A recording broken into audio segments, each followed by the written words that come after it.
Yo guys, Galawan Gaming here. Ito na ata yung last update natin dito sa Lord Knight natin. So malapit na i-release yung Rune Knight. So abangan natin yon. Tapos thank you so much sa mga nagko-comment. Nababasa ko yung comment nyo. Hindi ko na na-screenshot. Shoutout sa inyo. Comment lang kayo dyan guys. Magre-reply naman ako dyan sa mga comment nyo. So thank you so much sa inyo guys. Itong i-share ko pala sa inyo guys. Ano to? Ito yung pang PvP build natin. So papakita ko sa inyo kung ano yung naging progress ng Lord Knight natin. Tapos may nagtanong pala doon kung ilan yung rebate ko. Gusto makita yung rebate ko. So, ayan, papakita ko sa inyo. Umpisahan natin dito. Yung rebate natin, ayan, 13,615 lang. So, low spender lang tayo. So, dito na tayo guys sa stats natin. So, sa stats natin, ayan, strength 56, bit 80, ag 99. So, yung iba ginagawa, sumasagad dito ng bit. Pero hindi ko siya ginawa. Kahit pa paano naglagay ako ng konti dito. Tapos, yung details natin, so, ayan, yung P-damage bonus natin 102. So may buffs na to, self buffs lang. Tapos ignore P-dep natin 20%. So itong 20% na to, hindi ko na kasi buffs lang to eh. Hindi, wala na kasi yung item guys na mga ignore P-dep percentage. So ayan, umasa na lang ako sa buffs natin pati yung yung costume natin na ignore P-dep. So umaangat pa to pagka nagpo-proc yung costume natin. Tapos yan, ignore PDEF natin 2588. Tapos P damage reduction, PVP damage reduction 2753. And PVP damage bonus 1637. Tapos itong PBE damage bonus sumaan to. Pag nakapang PBE talaga ako, umabot to ng 27. Ayan, ganyan lang siya guys. Ayan yung PE ano natin. Tapos itong 397 na to, nagpa 500 to pag naka-AG ano ako, AG potion. Ayan. Tapos yung foods ko, ginagamit ko yung pang melee damage na. Ayan. So, umaabot naman siya ng 500 kasama yung buffs ng FS. Sa item naman natin guys, ayan, sa Divine Armament natin, sagad na tayo dito sa lahat, permanent pati seasonal stat. Tapos yung armor natin pag PvP, naka-goib tayo. Tapos pag PvE, naka-tier set tayo. Tapos dito ko na rin kinukuha guys yung PvP damage reduction, mga PvP damage bonus. Dapat ito meron pero wala kasi ako nakukuha guys. Kaya ganyan, wala akong PvP damage bonus. Binabasag ko na lang yung mga nakukuha ko. Tapos, pagdating sa accessories guys, pinaka the best etong sa ngayon na guys, ito yung pinaka okay na sa bash build. Mapa-spiral ka, mapa-bash build, ito yung pinaka okay na accessories. So may P damage yan, na skill P damage yan, ay skill damage plus 15% siya.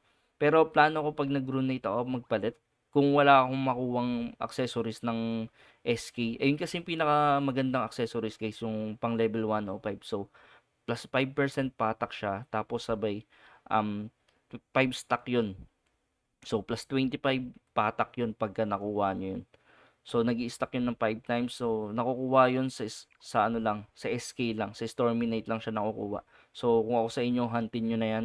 Pero yung kapartner nito guys, nasa ano pa, nasa Komodo pa, kay Mutant Dragon pa. So, ito yung pinakamagandang accessories na ilalabas. Ayan. So, hindi pa natin nakikita dito yung combo set niya, pero ayun yung bigay nun, 5% patak, tapos stack ng 5 times. Ayan. Tapos, sa headgear natin yan, white lily lang. Tapos, ito yung mga headgear ko, black wing. Ayan. Tapos, ito, gray mask. So, itong mga global cooldown na to, guys. Itong mga nakikita yung global cooldown na to, nag-e-effect pala yan sa bash build ah. So, kaya natin paabutin ng 0.2 seconds yung bash natin. Pero, yun nga, same pa rin ng animation kasi nga, um, ang bagal ng animation kasi nung bash eh. Kahit sobrang bilis na nung cooldown nung bash mo, ganun pa rin yung palo. Kaya, ayan, nakakaapekto din kasi yung nakalagay na auto skill natin na Vanguard Force, nakaka-delay din kasi sa bash. Pero dun kasi natin kinukuha yung damage natin sa Vanguard Force, kaya, ayun, wala tayong magagawa. Kaya maglagay pa rin tayo ng Vanguard Force. Ayan. Kaya hindi na rin ako interesado dito sa mga global cooldown, lalo na pag Rune Knight. Hindi naman natin kailangan, magno-normal attack lang tayo, naman tayo dun sa, sa Rune Knight. Pero pag spear ka, siguro baka mag-epekto kasi nag-e-effect yun sa sa bash eh. Kasi yung spear nakadepende yun sa bilis ng attack speed mo. So ayan. Tapos ito na ata yung pinakamagandang mount sa atin mga low spender. Ayan. Plus 12 neutral damage. Ayan. Tapos dito Kinuha ko dito guys yung mga melee damage 5%. Kung mapapansin nyo, dalawa yan, 5% melee damage na yan. P damage. Speed damage reduction, 4%. Dito. So, ayan, wala na tayong mga ignore PDEP. So, dito na lang natin kinukuha din yung ignore PDEP natin. Kaysa dun sa floral wing. Dati kasi floral wings ako. So, 4% lang yung ignore PDEP nun. So, ayan. So, kaysa dito, 10%. Ayun nga lang, 5% chance. Tapos may cooldown siya. Pero goods na rin, guys. Tapos, ayan. Yung enchant natin dito, ayan, Spirit 4, Spirit 5, tapos Spirit 4. Tapos dito, PvP technique. Ayan. So, pinaka the best dito guys, pataasin natin to. Paabutin natin kahit mga level 4 or 5. Kasi ang ganda ng mga stats ng PvP, yung mga beacon na yan. Beacon kasi yung pangalan na itong PvP technique na to. So, pinalitan lang nila. Tapos, ayan. Tapos dito, mga crit rest lang. Ayan, kinuha ko yung mga crit rest kasi nga, ang daming paladin, 'di ba? Na itong mga nakaraan. Pero ngayon, nagpapalit na sila ng mga job. Tapos, ayan, counter crit, crit rest, ayan, crit rest. Ito, papataasin ko rin to. Baka paabutin ko ng ipa-level 21 ko to. So, sa ngayon, ganyan lang muna siya kasi wala rin akong Eden. Tapos dito, dapat may crit rest din to. Kaso, hindi ko pa siya nakukuha, guys. Plano ko sana pataasin muna to bago ko i-lock. Ayan. So, nag-iipon ako ng mga ganito para pagdating ng ano, ilalak ko na lang siya. Yan. Tapos, ano natin, sa Virus Core natin, ayan, Darkness Empowerment na 5. Tapos, ito, Dauntless Order 5. Charge Attack. So, ayan. Ito, ang ganda na ito guys. Ito. Kasi, ayan no, itong nawawalang attack speed na to, ano, nasasakop na ito. Napapalitan na itong, ano, momentum management na to. Kaya okay lang na mawala to. Ayan. Tapos Dauntless Order. Ito nga pala, pa 17 ko to guys. Pag may mga castle kasi kayo guys, makakuha kayo ng mga treasure, 'di ba? So, ayun, naiipon lang 'yon. Saan ba 'yan? Pakita ko sa inyo. Ito, naiipon 'yan, nako-combine 'yan 15 days. Ayan, magiging ganito siya. Plus 2. So, ayan, kulang pa ako ng dalawa ulit para makompleto to. Kaya ayan, kaya 17 yung ano natin. So, marami tayong ano, tirang virus core dito para pagdating ng Rune Knight, di natin alam kung may sarili bang core yun. Ayan, kaya ganyan siya. Ayan, meron pa akong tira dito na isa. So, ipang ko-combine ko na lang yan. Tapos, sa skill guild natin, ayan, ito yung isa sa pinaka-importante guys. Medyo mahal to, medyo masakit to sa Eden, pero importante to sa atin guys. Itong P damage, ano mga PvP damage siya, PvP damage reduction. Ayan, importante to sa atin. Kasi dito rin natin kinukuha yan. So, ang taas niyan, ay no, plus 295, 245, di ba? So, plus 10 siya ng plus 10 kada upgrade natin. So, ayan, medyo masakit nga lang sa Eden, pati dito sa may, ano, guild contribution. Tapos, pagdating sa feathers natin, ayan yung feathers ko. Ayan lang yung mga pinapataas natin. Ito na pag-iiwanan. So, hindi ko to pinapataas kasi, ito naka-level 2 lang kasi to guys eh.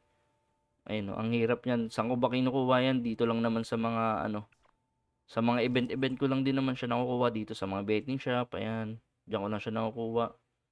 Ayan. Wala naman tayo ibang pagkukuha na yan kasi hindi naman tayo nagastos din gaano dito sa laro na to. Tapos, ayan, balik tayo sa feathers natin. Ayan, paulit-ulit lang yan. Ganyan-ganyan ang ginagawa ko. Ayan. Tapos dito, ito, pinapataas ko to. Ito yung nakalagay dito. P damage siya, M damage. Ayan. So, dito, ganun lang, inuulit ko lang to. Inuuna ko lang muna to, tapos susunod ko naman to. So, ile-level 7 ko naman. So, ganun lang ginagawa ko dito sa feathers ko. So, yan. Tapos, sa statue natin, ayan. So, na-max ko na yan. Tapos, itong intimidation, ito yung pinakamaganda, pati itong mist. Pero dito, ang iuunahin ko dito is ito lang. Itong medium, kasi ito is damage to small na siya. Pero ang kagandahan nito is may PvP damage bonus. Pero ito talaga yung pinaka-the best kasi nag-e-epekto sa mga ano, sa mga players. Kasi ayan. Ayan, damage to demi human. So ito yung inuuna ko. Yan, dahil nga damage, ay, PvP damage bonus, tas damage to demi-human, tsaka angel. So, nag-e-effect kasi yan sa mga ano players din. Ayan. So, dagdag damage siya. Tas damage to all races siya. Tapos, ito naman, damage to all size. So, ayan. Pero medyo masakit nga lang din siya. Kasi 120 to pag binili. Sa statue shop. Ayan. 120. Pero dito sa may ano, PvP shop. Yung betting shop. Ayan. Nakukuha din siya. Pero 750. Dito binibili ko itong Chapter of Freedom. Tsaka itong Conqueror na to. So, sa wala pa ako, sa tuwing Sunday ko siya binibili, iniipon ko talaga muna bago ko siya bilhin. So, dito sa medals, and ito kinukuha ko, P damage, saka ito. So, medyo mababa pa yan kasi wala rin naman akong kapra. Pag may kapra kayo, mabilis yan. Tapos, ayan, ito kinukuha natin. Tapos, ito pinapataas. Isa sa pinapataas natin. Tsaka ito. Basta yung mga nakakatulong sa attack, ay yun yung pinapataas natin.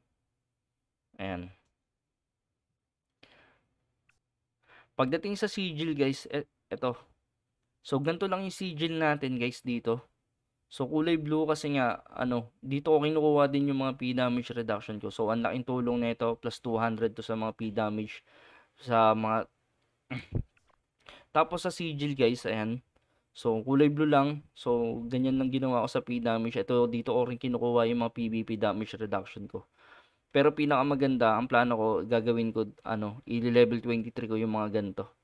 Yung mga pwede pagkuhanan ng mga PvP damage reduction. Ayan, kagaya nito. So, itong mga ito, tsaka ito, so, i-level 23 ko siya. So, mataas kasi yung bigay nito kaysa dito sa level, max na level 30 na to. So, mas mataas yung bigay ng level 23 kaysa dito. Ayan. Kaya ako sa inyo guys, magbid-bid kayo ng mga ganito. Kasi ang laking tulong nito, lalo na sa atin mga low spenders. So yun guys, nakita nyo na yung progress ng character natin, yung Lord Knight natin. So bago tayo mag Rune Knight, ganito na yung character natin. So abangan na lang natin yung Rune Knight. So thank you so much sa panonood at huwag kalimutan mag-subscribe at like sa channel natin. So comment lang kayo guys ng comment guys, mababasa ko yung comment nyo, comment lang kayo dyan. Tapos sasagutin natin yan sa comment section. So thank you so much guys.